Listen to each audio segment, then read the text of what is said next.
জানো আয়েশা, এই জায়গাটা আমার কতটা প্রিয় হয়ে গেছে বুঝতে পারো? আগে শুধু গাছের দিকে তাকিয়ে থাকতাম, আর এখন শুধু তোমার দিকেই তাকাতে ইচ্ছে করে। আমিও তো আগে এই পার্কে একা বসে থাকতাম, ভাবতাম আমার মতো কেউ নেই, অথচ তুমি এসে সব বদলে দিলে। তুমি কি মনে রেখেছো আমাদের প্রথম দেখা হয়েছিল এই বেঞ্চেই? তুমি গোলাপি শাড়ি পরেছিলে, আমি পাশের বেঞ্চে বসেছিলাম, কিন্তু বারবার তোমার দিকেই তাকাচ্ছিলাম।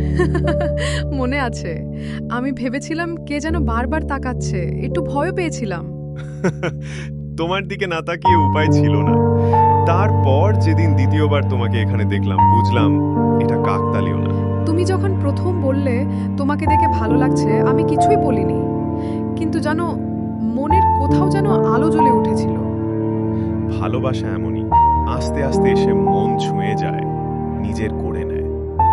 আয়েশা, আমরা অনেক দিন ধরে একে অপরকে ভালোবাসি। আমি চাই না এটা গোপনে থাকুক।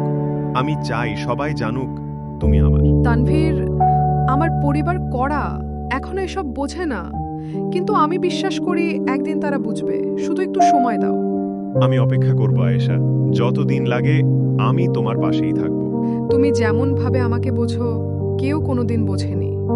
তোমার হাসি দেখলেই দিনটা ভালো যায়। আর যদি একদিন তুমি চলে যাও, আমি কখনো তোমাকে দোষ দেব না।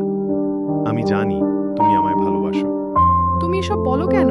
আমি কোথাও যাচ্ছি না, তুমি তো আমার ভালোবাসা, আমার স্বপ্ন। তোমার কথায় আমি সাহস পাই। তুমি আমার জীবনটাই বদলে দিয়েছো। তানভীর।